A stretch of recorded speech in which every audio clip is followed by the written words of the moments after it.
this is Deepak and I'm at ISHTA Yoga with my yoga teacher, Sarah Finger, and we are still working and hope to keep working with Yoga Journal on spreading the knowledge about yoga, the 7 laws of success through yoga, and how to transform your mind, body and world through the practice of yoga.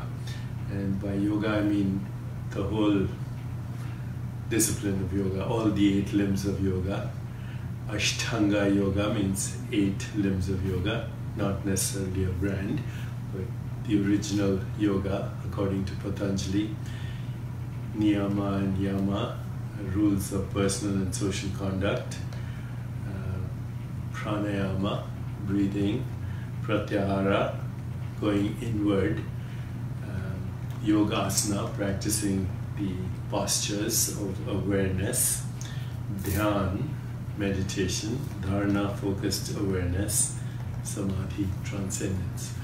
When you practice these 8 aspects of yoga, you get in touch with the source of all existence, including your own existence, and therefore you begin the transformation of mind, body, and the world that you experience.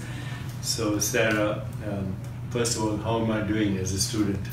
Wow, it's amazing to watch how Deepak progresses, even though yoga, we don't talk about it as necessarily being a linear practice, but with the concerted effort and daily focus and discipline and concentration, is this actually these concepts we talk about in yoga called abhyasa and vairagya. You stay on the path, you stay with the practice, you continue daily to get on your mat, you surrender the results, you don't get consumed with the results, and then the practice becomes the results. And I think that that's what I've witnessed with you, working with you. So we're not, of course, focused on the results, but in any case, how's my body transforming? It's incredible to watch. I mean, like reversing the age process literally, and I think we've been working together for 4 years now. And I've just seen like every time, and Deepak travels a lot, you'll go and I won't see you for a couple months. I still do my practice. Yeah, and you come back and you're just like right there present and more flexible, more and more subtle, and more and more agile. So it's very inspiring. It's never too late to pick up practice or to remember that your body is constantly changing. I have to be careful. I'm reversing my age so drastically that I might disappear into an orgasm. But in any case... You're becoming a millennial. Zoom. Okay, so now let's talk about why yoga can actually transform your mind, your body, and the world. Can I explain that a little bit? So when we understand the nature of everyday experience, we realize that all experience occurs in consciousness. Where else can it occur? All experience happens in consciousness. As my friend Rupert Spira also says, all experience is known in consciousness, but all experience is made out of consciousness. Now this is very important. So your experience of the physical world, right now your experience of watching us is happening in your consciousness. I mean, that's obvious, right? So your experience of the world is happening in consciousness. It's a perceptual activity in consciousness of consciousness. And as perceptual activity, it is raw sensations, sense perceptions, images, feelings, thoughts. You're experiencing that now as you're watching us. So this experience of what we call the physical world is actually a perceptual activity in consciousness made out of consciousness. But now look at your own body. Your own body is also made out of consciousness. Why? Because you experience it in the same way as you experience this book, promo. You are the universe. Okay, so you are experiencing your own body the same way you experience this book, as a perceptual activity made out of consciousness. But you're also experiencing your mind the same way. because you're aware of your mind, your thoughts, your feelings, your emotions, your imagination. So when you shift your awareness from perceptual activity and mental activity to the source of all activity, which is pure consciousness, then you realize that indeed you are the universe. You're manufacturing in every moment through interpretation of events in consciousness. You're manufacturing in every moment your mind, your body, and the world. Because that which we call the universe is you. You are the universe. It's you. Modifying yourself as mind, body, and universe as a unified experience.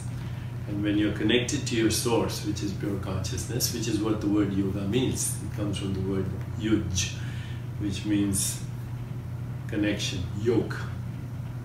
In the New Testament, Jesus says, "My yoke is easy and my burden is light."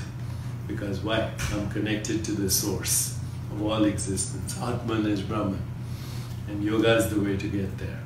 So once you start actually understanding yoga, you can transform your mind so that it is connected to all that exists.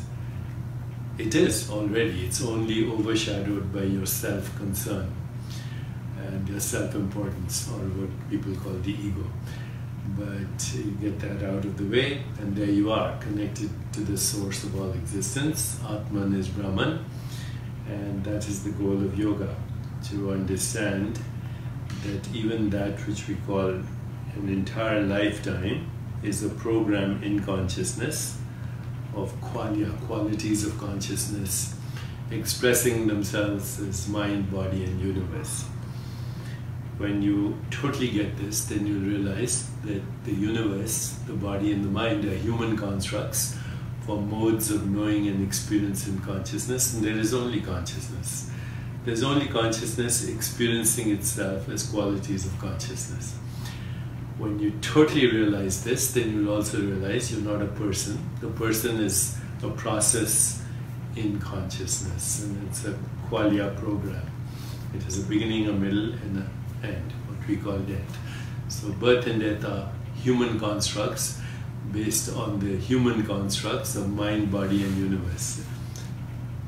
Deep down, there's only you, and there's only one of us, and that's the meaning of yoga, and that's the meaning of love. So Sarah, are we making progress in that direction? Here you teach yoga to so many people coming to ISHTA Yoga. Are they beginning to understand that they are indeed the universe? Promo. Yeah, I think that, you know, the more people show up, they start to experience in the practice of yoga themselves not as form and shape and identity and duality, but they start to experience themselves as essence. And that, as you said, is the real magic and the gift of yoga. I mean, first we need to experience our body. We have to be present with what's going on and understand where it is in space. But then through that, you know, presence of being in where you are in this exact moment, you then start to transform and transcend the form and the shape and the duality, and then it just becomes consciousness. And that's the true purpose of yoga, to find out who you really are. A divine intelligence localized in space and time for a short period, and then recycling again in space and time for short intervals in the vast expanse of eternity. And eternity doesn't mean endless time, it means not in time, timeless being, and that's who we are, timeless beings having a human experience, spiritual beings having a human experience, non-local beings localized in the subtle world, the dream world, manifesting as this physical world. So yoga also talks about Jagat Mithya, the world appearance. The world appears, arises, disappears in consciousness. Life is a dream, literally. This is a lucid dream that we are experiencing right now.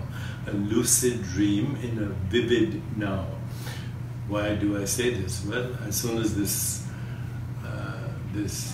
video is over, when you think about it, it'll be a dream. The past is a dream, the future is a dream, and the present is ungraspable because it arises and subsides as perceptions, images, feelings, thoughts in a timeless now.